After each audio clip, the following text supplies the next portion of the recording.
Habang nagkakasiyahan ang lahat kahapon March 1 sa Panagbunga Grand Float Parade, nabalot naman ng takot ang ilang residente sa kahabaan ng Magsaysay Road. Oh my God!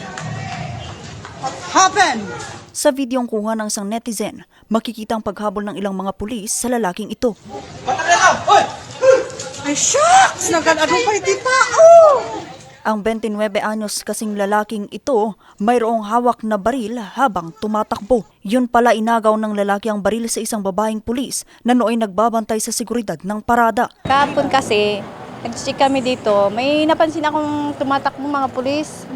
Nakita ko na lang yung lalaki, tumatakbo, may hawak na baril, pababa. Nakita ko rin yung mga pulis, pahabol din. Kaya sinilip ko na rin. Nakagulat kasi siyempre bigla may tumakbo, pababa. Ako rin, nakita ko, may hawak siyang baril eh. Siyempre natakot din ako, ayaw ko naman sumunod, baka may maligaw na bala doon. Pero sa investigasyon ng mga pulis, ang lalaki pag-alagala at mentally challenged o may problema sa pag-iisip. Minsan kasi pag-gala-gala lang sila dyan, ma'am. Ganun. Puro lasing sila. May mga kasama din sila, pero mag-isa niya lang kahapon nakita namin. Yung ating kasamahan is magkukross siya ng Magsaysay din sa T. Alonso pala. And then, bigla na lang na meron nga itong vagrant na ito na umagaw sa kanyang baril. Actually, this vagrant has a knife. So, biglang inagaw yung baril. Of course, syempre, hinabol siya din ng mga kasamaan naming kapulisan that led to his arrest. Sa kasamaang palad nagtamo ng sugat sa kanyang tagiliran ng lalaki matapos niyang mabaril ang sarili bago siya nahuli ng mga otoridad. While hawak-hawak niya yung baril is discharge na yon and natamaan siya mismo sa kanyang part ng kanyang hip. Pero hindi naman pumalala? Hindi naman actually. With that is, nung natamaan din siya, syempre, yun nga,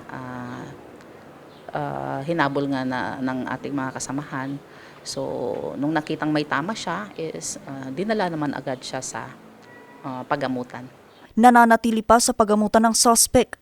Sasailalim din sa pagsusuri ang suspect para malaman kung talaga nga bang mentally challenged ito. Pero sa kabila ng insidenteng yan, naging maayos at matiwasay pa rin daw ang dalawang malalaking parada. Sa tala ng Baguio City Police Office, umabot sa mahigit kumulang 200,000 ang nanood sa dalawang parada.